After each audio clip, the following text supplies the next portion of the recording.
دكتور دوم هيبقى شرير المرحلة الجاية في أفلام عالم مارفل بدلا من كانج.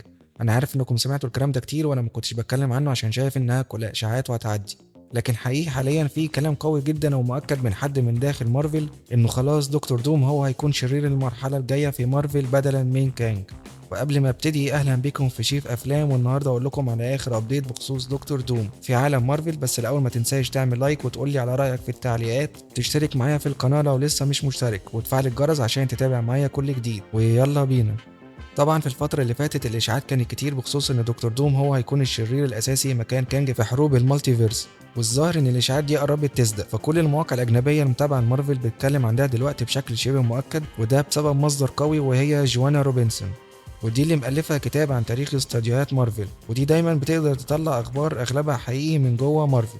والمرة دي جوانا كانت لسه في بودكاست واتكلمت عن إنه كانت بتتكلم عن مصدر داخلي جوه مارفل، وقال لها ان مؤلف او كاتب فيلم انت مان كوانتوم مانيا جيف لوفينس مشوه خالص من مارفل وبقى مش شغال معاهم خلاص، وقالت ده خبر مؤكد. وجيف ده على فكره اللي كان مفترض ان هو هيكتب فيلم افنجرز كانج دايناستي. لما سالت ايه السبب ان هم مشوا جيف، اتقال ليها ان السبب ان هم خلاص لغوا او مسحوا فكره استكمال قصه كانج من خططهم وهيروحوا لحاجه تانية.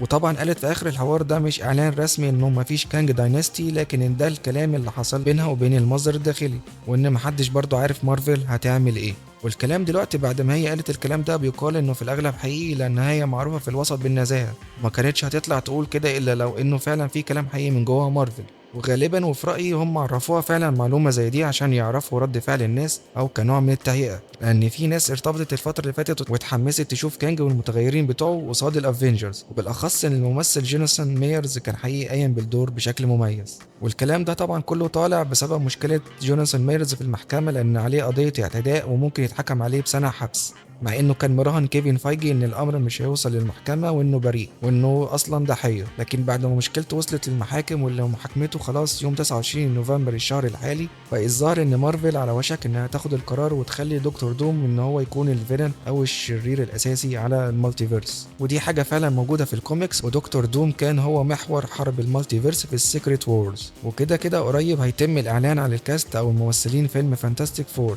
في الغالب هنعرف مين هياخد دور دكتور دوم. ورأيي مع الاخبار دي انا حابب اشوف دكتور دوم ومتحمس جدا لفيلم فانتاستيك فور، وفي فيديوهاتي اكتر من مره بحاول اقول لكم على اخر اخبار الكاست في الفيلم، بس انا شايف ممكن دخول دكتور دوم مره واحده بطريقه متسرعه كالفيلن الرئيسي لعالم مارفل ممكن ما يبقاش حاجه كويسه. يعني احنا شفنا زانوس كان بيتهيأ ويتبني قصته واحده واحده واخد وقته بالكامل عشان نشوفه بيواجه الافنجرز، وكانج هو كمان شفنا قصته بتتبني مع ظهوره في مسلسل لوكي كهيو ريمينز، وكمان كفيكتور تايملي وظهوره في انت مان كوانتوم مانيا ككانج الكونكور، ده غير مجلس الكانج. وبعد نهايه لوكي بقينا متحمسين نشوفه اكتر وعايزين نشوف القصص اللي ورا المتغيرين بتوعه. وانا عن نفسي كنت متحمس جدا اشوف قصه راما توت في فيلم، ودي شخصيه كانج النسخه الفرعونيه، والشخصيه دي اساسا مرتبطه احداثها مع فريق الفانتاستيك فور، فكان الكلام قبل كده طالع اننا هنشوف ده، لكن كده كل حاجه تتغير وقصص كتير مش هنشوفها لو خبر ان دكتور دوم هيبقى هو بديل كانج. فانا بالنسبه لي مش عارف، فيا ريت تقولوا لي على رايكم في التعليقات وتعرفوني رايكم وكلامي صح ولا ايه، بخصوص ان ممكن لو دخلوا دكتور دوم بدون تمهيد حقيقي قوي يكون مش في صالح مارفل. وبس كده، دي كانت نهاية حلقتنا. لو عجبكم الفيديو ما تنسوش تعملوا لايك وتشتركوا معايا في القناة وتقولوا لي على رأيكم في التعليقات. سلام.